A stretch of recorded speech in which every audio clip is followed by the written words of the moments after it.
पुणी आसी कार्तिक पूर्णिमा से कार्तिक पूर्णिमा जितेबले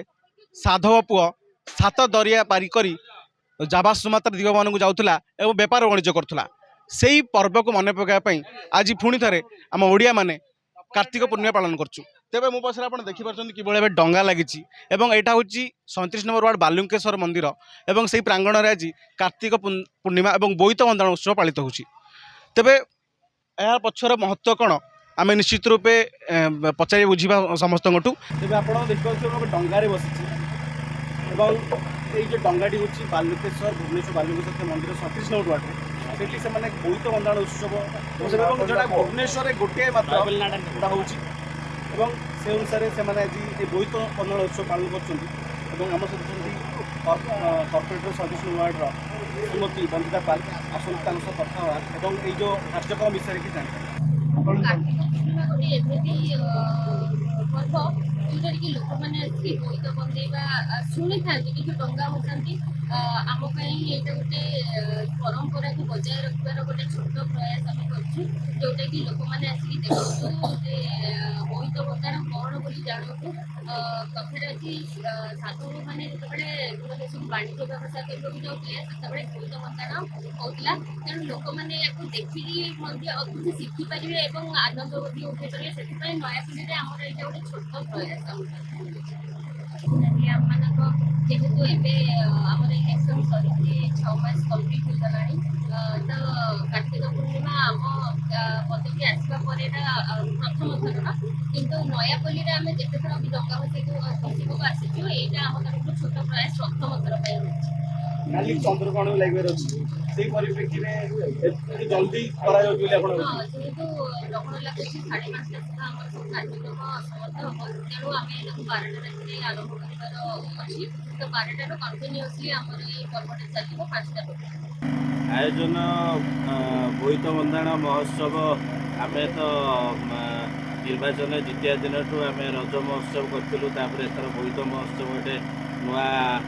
प्लानिंग गोटे आम कॉर्पोरेटर बंदिता पाल से नुआ प्लानिंग कले कि गोटे स्वतंत्र भाव आम गोटे सत डंगा आणिकी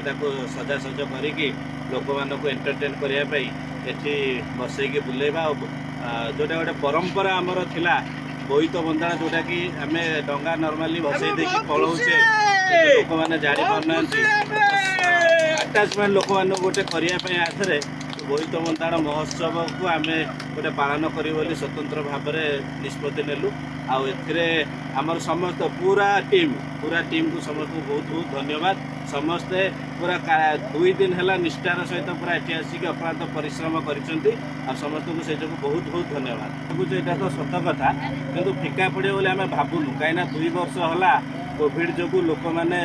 जो वंचित थिले तो ग्रहण गोटे बड़ इफेक्ट पके बोली आम के भावुनु निश्चित भाव में एवं लोक मैंने बहुत संख्यार आसवे आरंभ है निश्चित भाव में बहुत संख्यार लोक ये आसवे प्रत्येक वर्ष बोले 8,000 ରୁ 10,000 लोक ये समागम होबार व्यवस्था रही आम सुरक्षा बैरिकेड व्यवस्था आरंभ कर सब व्यवस्था कर सेमती तो आम प्रतिवर्ष 7,000 ରୁ 8,000 लोक आसती जेहेतु 2 वर्ष है से भाया कौन भिड़ कोविड जो हो नाला तो एवं आम यहाँ नुआ रूप से जेहेतु आम पाखे गोटे एत बड़ पुष्करणी रही जोटा कि बहुत पुरातन पुष्करणी आम चेष्टा करुचु जे नाई ये मध्यम आम गोटे बोईत बंदाण उत्सव ये पालन करूँ जहाँकि एक परंपरा आम चेष्टा करुचु जे नुआपल्ली गाँ लोक मैंने सामिल हूँ 4 साहिर लोक मैंने सामिल हूँ आमर यही प्रयास रे आज टोटाल आमर नुआपल्ली ग्राम उन्नयन कमिटीर समस्त माने गुरुजन माने समस्त मुरई माने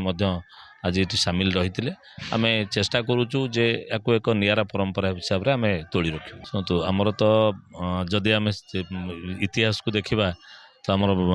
वाणिज्य करने जो जाऊे बोईत नहीं जाऊे तारी उपर यही परंपरा आज आम उज्जीवित रखीचु आज आम चेष्टा करुचु जे नाई आम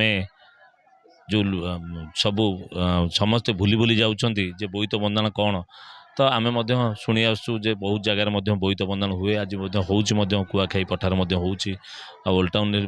बिंदुसागर हुए तो आम जेहेतु आम पाखे पुष्करणी रही आम चेष्टा करुचु जे बोईत बंदाण भाव में आम सब वर्ष भाई सब वर्ष पालन करूँ। नूतन पीढ़ीर पिला माने धीरे धीरे ये सब पर्वपर्वाणी भूली जाउछंती मन पकाउछंती गोटे प्रकार एटा गोटे उदाहरण हो पारे ନିଶ୍ଚିତ ଯେଉଁମାନେ କି ଆମର ଗାଁର ପିଲାମାନେ ହୁଅନ୍ତୁ କି ଆଧୁନିକ ପିଲାମାନେ ସେମାନେ ପରମ୍ପରାକୁ ଆଉ ଏତେ ଫଲୋ କରୁନାହାନ୍ତି ସେମାନଙ୍କ ମୋବାଇଲକୁ ସେମାନେ ଭାବି ନେଉଛନ୍ତି ଯେ ଏଇଟା ଆମର ସବୁକିଛି ବୋଲି କିନ୍ତୁ ଯାହା ବୋଲି ଆମ ଇତିହାସକୁ ମଧ୍ୟ ଆମେ ସବୁବେଳେ ମନେ ରଖିବାକୁ ପଡ଼ିବ ଆମର ପୂର୍ବଜମାନଙ୍କ କଥା ହିଁ ମନେ ରଖିବାକୁ ପଡ଼ିବ ଆଉ ଆମେ ମଧ୍ୟ ଚେଷ୍ଟା କରିବୁ ଯେ ଆମ ପରେ ମଧ୍ୟ ଏହାକୁ ମଧ୍ୟ ଅଲଗା ଲୋକମାନେ ମଧ୍ୟ ଏହାକୁ ରଖନ୍ତୁ ବଜାୟ ରଖନ୍ତୁ ଚେଷ୍ଟା କରିବୁ ଆଉ ଧନ୍ୟବାଦ ମଧ୍ୟ ଦେବି ଯାହା ହଉ ଆପଣମାନେ ଏଭଳି ରାତି 1 ମଧ୍ୟ ଆପଣ ଆସିଛନ୍ତି ମିଡ଼ିଆ ହିସାବରେ କଭର କରିବା ପାଇଁ ବହୁତ ବହୁତ ଧନ୍ୟବାଦ ଆପଣଙ୍କୁ। ତେବେ ଏବେ ଆମ ସହିତ ଅଛନ୍ତି ଶ୍ରୀ ବାଲୁଙ୍କେଶ୍ୱର ମନ୍ଦିରର ଉପସଭାପତି ଶ୍ରୀ ମହେନ୍ଦ୍ର ବଳବନ୍ତରାୟ। ଆସନ୍ତୁ ଆଜିର ଏ ଯେଉଁ କାର୍ଯ୍ୟକ୍ରମ ତା ବିଷୟରେ କିଛି କଥା ହେବା। ସାର୍ କେମିତି କ'ଣ ଆୟୋଜନ ଥିଲା କ'ଣ କେମିତି କହିବେ? ନାଇଁ ଏ ଆୟୋଜନ ତ ବହୁତ ବଢ଼ିଆ କାହିଁକିନା ବହୁତ ଆଗରୁ ଆମର ଏଠି ପରମ୍ପରା ଅନୁସାରେ ଡଙ୍ଗା ଭସା ହୁଏ କେବେ ବୋଇତ ବନ୍ଦାଣ ହେଇନଥିଲା। ଆମର 37 ନମ୍ବର ୱାର୍ଡ଼ର କର୍ପୋରେଟର ବନ୍ଦିତା ପାଲଙ୍କ ତତ୍ତ୍ୱାବଧାନରେ ଆଉ 3 ଦିନର ଏମାନେ ତାଙ୍କ ଟିମ୍ ଯେଉଁ ଅକ୍ଳାନ୍ତ ପରିଶ୍ରମ କରି ଏ ଯେଉଁ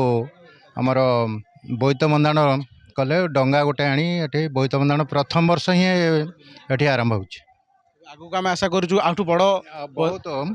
ଭଲ ଆକାରରେ କରାଯିବ ଆଉ ସେମାନଙ୍କର ଯେଉଁ ପ୍ରୟାସ ଆଉ ଏଠିକାର ପୋଖରୀ ଚାରିପଟ ଯାକ ଲାଇଟ୍ ସଫେଇ ଏସବୁ 3 ଦିନ ହେଲା ସେ ଅକ୍ଳାନ୍ତ ପରିଶ୍ରମ କରିକିରି ଏଠି ଯେଉଁ କାମଟି ନୂତନ କାମ ଆରମ୍ଭ କଲେ ଏକ ପ୍ରତିବର୍ଷ ସେଇ ଭଳିଆ ଏହାଠୁ ଆହୁରି ଭଲ କରିବା ପାଇଁ ସେମାନେ ବି ପ୍ରତିଶ୍ରୁତି ଦେଉଛନ୍ତି ଆଉ ତାଠୁ ଆହୁରି ଭଲ ହେବ ବୋଲି ଆମେ ବି ଆଶା କରୁଛୁ ତାଙ୍କଠୁ। ଓଡ଼ିଆ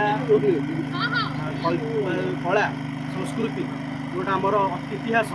ଏ ସବୁର ପରିପ୍ରେକ୍ଷୀ ସବୁର ଏକ ଉଦାହରଣ ହେଉଛି ଏଇ ବୋଇତ ବନ୍ଦାଣ ଉତ୍ସବ। କିପରି ଭାବେ ସାଧୁଅ ପୁଅମାନେ ବିଦେଶକୁ ବେପାର ବାଣିଜ୍ୟ କରିବାକୁ ଯାଉଥିଲେ ଏବଂ ବହୁତ ଧନ ଅର୍ଜନ କରି ଫେରୁଥିଲେ ତାର ଏକ ଉଦାହରଣ ସ୍ୱରୂପ ଆମେ ଏଇ ପ୍ରତୀକ ବା ଏଇ କାର୍ତ୍ତିକ ପୂର୍ଣ୍ଣିମା ଉତ୍ସବଟି ପାଳନ କରୁ। ନିଶ୍ଚିତ ରୂପେ ଆମେ ଓଡ଼ିଆ ହିସାବରେ ଗର୍ବ କରିବାକୁ ଉଚିତ। କ୍ୟାମେରା ପର୍ସନ ଅଜିତଙ୍କ ସହିତ ଦୀପକ ପଣ୍ଡାଙ୍କ ରିପୋର୍ଟ 2020।